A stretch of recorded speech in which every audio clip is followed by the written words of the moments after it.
A very good morning to मेरे सभी प्यारे बच्चों।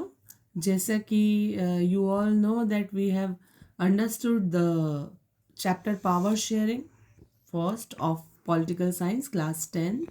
In previous video I have explained all the ethnic composition of Belgium, Brussels, और मैंने आपको बताया कि किस तरह से जो अकोमोडेशंस हैं वो दी जाती हैं ब्रूसेल्स में 3 लैंग्वेज स्पीकिंग लोगों को एक साथ पीसफुली रखने के लिए किसी कंट्री में। तो in today's video I will explain the ethnic composition of Sri Lanka. हम एक अनादर कंट्री की स्टोरी देखेंगे, सुनेंगे, जिसमें हमें ये पता चलेगा कि जब किसी कंट्री में पावर शेयरिंग नहीं होती है तो उसके क्या क्या इफ़ेक्ट्स होते हैं। Okay, so let's start with Sri Lanka. Sri Lanka is an island, a small island nation in the Indian Ocean on the southern coast of Tamil Nadu at few kilometers away. Sri Lanka एक छोटा सा आइलैंड नेशन है, इंडियन ओशियन के चारों तरफ Indian ocean फैला हुआ है उसके, और बीच में एक छोटा सा आइलैंड है name Sri Lanka. Southern coast, Tamil Nadu के सदर्न कोस्ट पर है ये।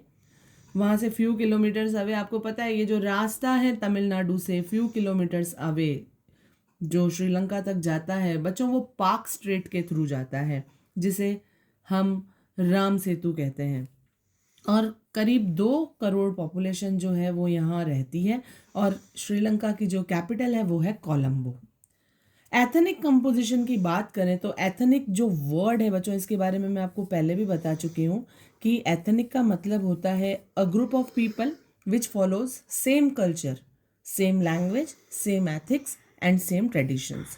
That thing is called ethnic. तो अब हम, जैसे हमने बेल्जियम का देखा था, वैसे हम श्रीलंका का एथनिक कॉम्पोजिशन देखते हैं कि यहाँ पर 40% लोग जो हैं वो सिन्हाला स्पीकर्स हैं। 40% लोग यहाँ पर सिन्हाला एक लैंग्वेज है, सिन्हाला स्पीकर्स हैं। और उसके बाद ये जो सिन्हाला स्पीकर लोग हैं ये बौद्ध रिलीजन को फॉलो करते हैं, बुद्धिज्म को फॉलो करते हैं। And 18% people, if I talk about them, तो वो तमिल बोलते हैं। They talks as Tamil language. Tamil language यहाँ के 80% लोग जो है वो यूज़ करते हैं।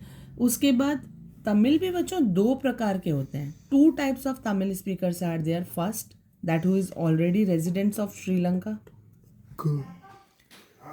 तो there are 2 types of Tamil speakers, the one who is already resident to Sri Lanka and the another one Tamil who are resident of India, but he had come to Sri Lanka many years ago as a tea worker from the colonial period. बच्चों 2 तरह के Tamil speakers यहाँ श्रीलंका में रहते हैं। पहले वो जो ऑलरेडी श्रीलंका के ही नेटिव हैं, जिनके फॉरफादर्स श्रीलंका में ही रहते थे। और एक टाइप के तमिल वो हैं जो अंग्रेज़ों के ज़माने में, यानी कि कॉलोनियल पीरियड में इंडिया से चाय के बागानों से चाय की पत्ती तोड़ने के लिए वहाँ पर लेकर गए थे। तो 2 टाइप के जो तमिल हैं वो यहाँ पर रहते हैं।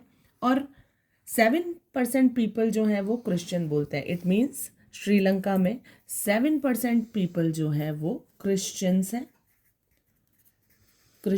हैं।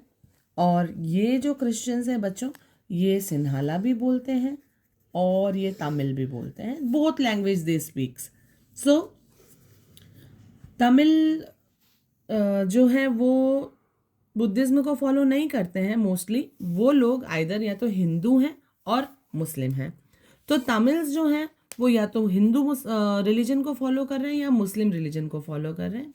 और इस तरह से श्रीलंका का जो एथनिक कंपोजिशन है वो मैंने आपको बताया। Next topic is are majoritarianism in Sri Lanka. यानी कि मेजोरिटेरिज्म का मतलब क्या होता है? एक कंट्री में ज़्यादा लोग हैं, अगर किसी एक रिलीजन को फॉलो कर रहे हैं और वो मेजॉरिटी में है, तो वो सप्रेस करते हैं माइनॉरिटी के लोगों को हर चीज़ में। तो इस चीज़ को कहते हैं majoritarianism. The government of Sri Lanka started to support Sinhala speakers because they were in majority. Sri Lanka की गवर्नमेंट ने सिन्हाला स्पीकर को सपोर्ट करना स्टार्ट किया क्योंकि वो मेजॉरिटी में थे। और जो लॉज बनाना स्टार्ट किया वो भी उनके अकॉर्डिंग बनाना शुरू किया। और सिन्हाला लोगों को सपोर्ट करने के लिए श्रीलंका की गवर्नमेंट सिन्हाला को एज ऑफिशियल लैंग्वेज बनाने के लिए एक एक्ट पास करती है। रिजर्वेशन मिलता है सिन्हाला एप्लीकेंट्स को गवर्नमेंट जॉब्स में, एडमिशन्स में। एक नया रूल भी पास होता है जिसमें गवर्नमेंट फॉस्टर बुद्धिज्म, क्योंकि ये सिन्हाला स्पीकिंग लोगों का रिलीजन था, इसीलिए गवर्नमेंट इसको बुद्धिज्म को प्रोटेक्ट करने के लिए बहुत सारे नियम बनाती है, इनकी लैंग्वेज को प्रोटेक्ट करती है, इनके कल्चर को प्रोटेक्ट करती है, इनके रिलीजन्स को प्रोटेक्ट करती है। ये सब देख के भैया तमिल लोगों को आता है बड़ा ही गुस्सा। आएगा ही, ऑब्वियसली सी बात है। अगर आपके मम्मी पापा, गवर्नमेंट क्या होती है, एक तरह से पेरेंट ही तो होती है, और अगर आपके पेरेंट आपके साथ पार्शलिटी करें, ऐसा होता है ना बच्चों कि एक घर में अगर एक बड़ा भाई है और एक छोटी बहन है, तो छोटी बहन को छोटा होने के नाते लगता है हम कि ज़्यादा वो करते हैं कि उसको सपोर्ट करते हैं, तो बड़े वाले को लगता है यार ये तो मेरे साथ पार्शलिटी हो रही है। वैसे ही यहाँ पर तमिल लोगों को भी लगता है कि भैया ये तो हमारे लिए बहुत ज़्यादा पार्शलिटी हो रही है। So Tamil felt that the government and major parties don't care about their language, religion and culture, and also not protecting their fundamental rights such as right to equality. तो तमिल लोगों को लगता है भाई ये सरकार हमारे साथ बहुत ही गलत कर रही है, और जो मेजर पार्टीज़ हैं जो सरकार की, वो उनकी लैंग्वेज की केयर नहीं कर रही है, उनके रिलीजन की केयर नहीं कर रही है, उनके कल्चर की केयर नहीं कर रही है, और उनके फंडामेंटल राइट्स तक को प्रोटेक्ट नहीं कर रही है। तो उसमें जो पहला राइट आया वो आया इक्वालिटी का राइट। उनकी गवर्नमेंट उनके साथ इक्वालिटी नहीं रख रही थी। तो भाई तमिल लोगों को बहुत गुस्सा आता है, और जब गुस्सा आता है तो आपको पता है क्या होता है, लड़ाई होती है। तो जितने भी तमिल हैं वो प्रोटेस्ट कर देते हैं अपनी गवर्नमेंट के अगेंस्ट, लड़ाई स्टार्ट कर देते हैं, और श्रीलंका में ही अपनी अलग अलग पॉलिटिकल पार्टीज़ बनाना स्टार्ट करते हैं, हड़तालें करते हैं, झगड़े करते हैं, और वो श्रीलंकन गवर्नमेंट से ये डिमांड करते हैं कि हमारी तमिल लैंग्वेज को ऑफिशियल लैंग्वेज बनाया जाए। और इसके बाद वो एक सेपरेट गवर्नमेंट की मांग करते हैं, ऐसी गवर्नमेंट जो उनके ही तमिल स्पीकर्स में से बनाई जाए। और यहाँ तक कि वो सिन्हालास के समान इक्वल टू सिन्हालास, उनको सिमिलर अपॉर्चुनिटीज़ भी चाहिए। तो ये सारी चीज़ें वो अब अपनी गवर्नमेंट से, श्रीलंका की गवर्नमेंट से मांगते हैं।